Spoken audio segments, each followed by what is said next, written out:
ఈ రోజున కావల పట్టణంలో 25వ వార్డులో సంచరించడం జరిగింది. ఇంటింటా ఎమ్మెల్యే కార్యక్రమంలో భాగంగా ఈరోజు ఈ ప్రాంతాన్ని సంచరించినప్పుడు ఈ ప్రాంతంలో ప్రధానమైనటువంటి 3 సమస్యలను గుర్తించడం జరిగింది. ఒకటి, ఈ వెంగళరామ నగర్ ప్రాంతం అంతా కూడా 2048 సర్వే నెంబర్ కింద 1978లో నాటి ప్రభుత్వాలు ఇక్కడ ఉన్నటువంటి వాటి అన్నింటినీ కూడా ఫారెస్ట్ ల్యాండ్ డీఫారెస్ట్ చేసి లేఅవుట్లు వేసి ఫ్లాట్లు పెట్టి అమ్మటం జరిగింది. అదేవిధంగా బేకర్ సెక్షన్కి అందించడం జరిగింది.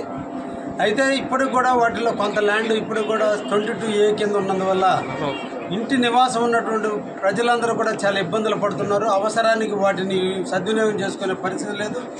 అవసరం వచ్చినప్పుడు అమ్ముకోవడానికి కూడా వాళ్ళకి ఈరోజు ఇబ్బందులు ఎదుర్కొన్నామని చెప్పి ఈరోజు ప్రజలందరూ కూడా కోరడం జరిగింది. దానికి సంబంధించి ఎంఆర్ఓ గారు కూడా ఈరోజు పర్యవేక్షించడం జరిగింది. అతి తొందరలో ఆ సమస్యను కూడా పరిష్కరించడానికి అనుకూలంగా ఉంది, తప్పకుండా పరిష్కరిస్తామని చెప్పి వారు కూడా తెలియజేయడం జరిగింది. అదేవిధంగా రెండోది, దగ్గరలోనే సబ్స్టేషన్ ఉన్నందువల్ల 221 సబ్స్టేషన్ ఉన్న కారణాన ఈరోజు ప్రజలందరూ కూడా ఇళ్లపైన 11 kV లైన్స్, అదేవిధంగా 33 kV లైన్స్ అన్నీ కూడా ఈరోజు ఇళ్ల మీద పోతున్నాయి. అయితే గతంలో లైన్లు పోతుంటే ఆ లైన్ల కింద ఈరోజు ప్రజలు ఇల్లు నివాసం ఏర్పరచుకున్నారు. దీనివల్ల ప్రజలందరూ కూడా బిక్కుమంటూ బతుకుతున్నారు.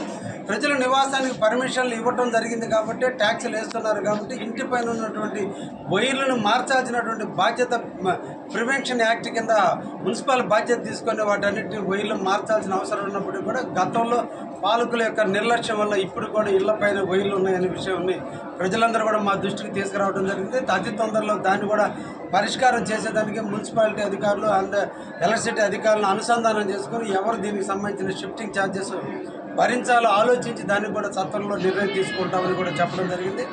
ఇంకా మూడో అంశం అంతా కూడా ఇక్కడ పార్క్ ఒకటి ఉంది. ఆ పార్కు దాదాపు నిర్వీర్యం అయిపోయింది. పార్కుని కూడా అతి తొందరలో అభివృద్ధి చేసినట్లయితే మాకు వాకింగ్ ట్రాక్ ఏర్పాటు చేస్తే, అదేవిధంగా ఈవినింగ్ సీనియర్ సిటిజన్లందరూ కూడా కూర్చొని మాట్లాడుకోవడానికి మాకు ఒక వేదిక అవుతుంది. దాన్ని సద్వినియోగం చేసుకుంటామని చెప్పి ఈ ప్రాంత వాసులందరూ కూడా అడగడం జరిగింది. దానికి కూడా అతి తొందరలోనే కార్యరూపానికి తీసుకొస్తామని చెప్పాం. అంతేకాకుండా ఈ ప్రాంతంలో డ్రైనేజ్ ఫెసిలిటీస్ కొన్ని మెరుగుపరవాల్సిన అవసరం ఉంది. రోడ్స్ అన్నీ బాగానే ఉన్నాయి. ఎలక్ట్రిసిటీ వీధి దీపాలు కూడా కొంత ఆధునీకరించాలి. రోజు శానిటేషన్ వ్యవస్థని అభివృద్ధి చేయాల్సిన అవసరం ఉందని చెప్పి ఈరోజు మేము గుర్తించడం జరిగింది. వాటితో పాటుగా ఇంటింటా సంక్షేమ కార్యక్రమంలో భాగంగా చాలామందికి రేషన్ కార్డులు రానందువల్ల, రేషన్ కార్డులు లేనందువల్ల వాళ్ళు పెన్షన్లు తీసుకోవడంలో కొంత విఫలం చెందుతున్నారు. కాబట్టి ప్రభుత్వం నుంచి ఆ స్కీమ్ అమలులోకి రాగానే వీళ్ళందరూ కూడా రేషన్ కార్డులు ఇస్తామని చెప్పి అవన్నీ కూడా నోట్ చేసుకోవడం కూడా జరిగింది. ఎప్పుడైతే రేషన్ కార్డులు ఇస్తామో అర్హులైనటువంటి వాళ్ళందరికీ పెన్షన్లు వస్తాయి, కాలనీలు కూడా వస్తాయి. కాబట్టి కాలనీల పరంగా, హౌసింగ్ పరంగా, రేషన్ పరంగా కూడా ప్రజలు కొద్ది ఇబ్బందులు ఎదుర్కొంటున్నారు. వాటిని కూడా సత్వరం పరిష్కారం చేస్తామని చెప్పి ఈరోజు హామీ ఇస్తూ ప్రజలందరూ సాదరంగా ఆహ్వానిస్తున్నారు.